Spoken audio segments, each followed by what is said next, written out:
Now, here's an amateur gig review from Nik Cockshott. Please call me Nick. Well, we must remember that for future programmes. Thank you, Nick. We'll remember to call you that, from Bedford.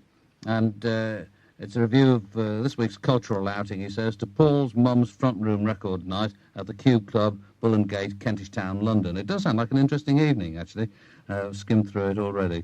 I arrived to see a very strange collection of group names on the running order list, but was assured by Screaming Custard's manager that there were some serious groups on the bill. However, the first band were called the Cesspit Rebels, and their act consisted of 3 men playing grungy guitar music, while a very fat man danced about eating bananas. They ended up by doing a song called Bog Roll, with Screaming Custard's drummer as guest musician, while lavatory paper was hurled around the room. It sounds like a very high-class proceeding, this altogether.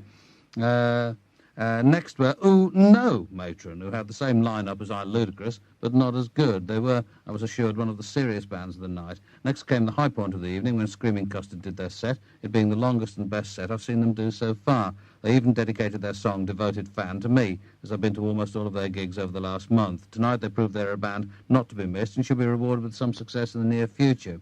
Anyone who writes a song about girls called Tracy has got to be good, and their encore of Le Freak had everyone dancing. Next on was Sharkhead, who consisted of Screaming Custard's manager and various members of the band, who did a hilarious cover of Motorhead's Ace of Spades, and also had a stab at hardcore music called Death, which was 1 second long and played 3 times in different keys of the audience's choice.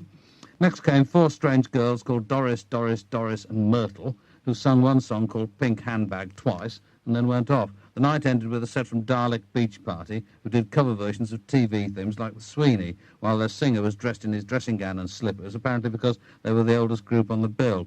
By the end of the night, I'd met most of Screaming Custard, who turned out to be very nice people, and also enjoyed myself immensely. 2 M's in immensely, by the way, Nick, if you're interested. I said I would recommend the Custards to anyone. In return for this review, could you please play something by them? Well, I can't, because I haven't got the record with me at the moment. And says, seeing as this is my 7th letter to you this year, when am I going to be invited down to Cambridge for a drink like everyone else seems to be getting? Well, we don't have any. We don't just allow any old people. That's right, we do. Actually, we're always inviting people, and they don't come. This is absolutely true. And it's another one of the strange things which I've probably mentioned before about living in East Anglia, because as long as I've been living here, when I've ever had letters from people who, write either to here or to Radio 1, who didn't sound as though they were mad and who lived within striking distance of, they weren't written in green ink. Green ink is a bad sign. But if they wrote amiable letters and they didn't live too far away, I always used to give them my phone number and say, give us a ring, and we'll have a pint or something sometime. And nobody has ever contacted me. Apart from you, Melissa, yes.